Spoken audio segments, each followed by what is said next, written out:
was a rainy night on a deserted stretch of highway on the outskirts of Chicago.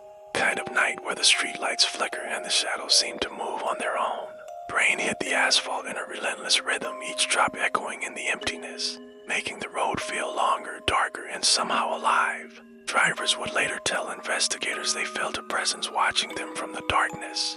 Though no one could explain it, that night, one man would encounter her. He saw her standing at the side of the road, soaked to the bone, her thumb out as if she had been waiting for hours. Her hair clung to her pale face, dark and dripping, framing eyes that seemed to knowing, to aware. There was something in those eyes that didn't belong to the living world, something ancient, cold, and impossible. He slowed his car instinctively and pulled over, heart thudding, unsure whether fear or sympathy had driven him before he could ask if she needed a ride. She smiled. It wasn't a smile that warned or invited. It was a smile that unsettled, as though the world itself had shifted slightly when she did. He opened the door and she stepped inside silently, folding her hands neatly in her lap.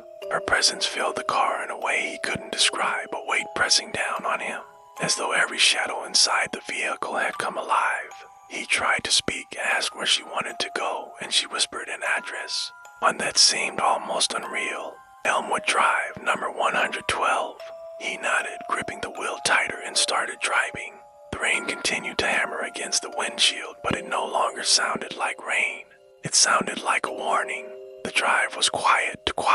Every turn, every stoplight felt wrong.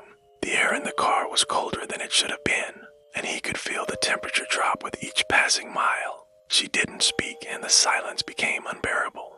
He glanced at her occasionally, only to find her eyes staring straight ahead, unblinking, unmoving. When he finally reached the house, he looked to her, ready to warn her the ride was over, but she was gone. The seatbelt still clicked, rainwater dripped from the seat, but she had vanished as though she had never existed. He checked the street, the yard, the surrounding area, and there was nothing. No footprints, no movement, no explanation. Panicked, he ran to the door and knocked. A man answered, older, looking at him with the weight of years in his eyes. He told the man what had happened, describing her pale face, the dripping hair, the impossibly still eyes. The man's expression changed, a subtle shift into something grim and knowing. She died here 10 years ago, right in front of this house, he said quietly. The words hit him like ice. The girl he had picked up, the one he had seen with his own eyes, had been dead for a decade. The house itself seemed to shiver with that revelation, the rain striking it like a heartbeat that had stopped long ago.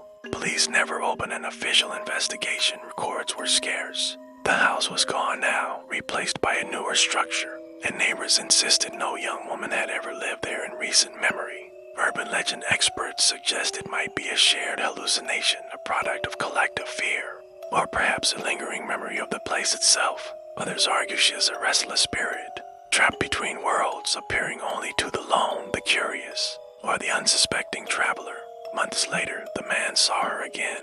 On the road this time, he was walking near the old highway bridge, the fog thick and suffocating, when a faint figure emerged from the mist, the same pale face, the same silent smile, her eyes impossibly knowing. He tried to approach, heart racing, but before he could take another step, she vanished into the fog, leaving behind wet footprints that disappeared before they could reach solid ground.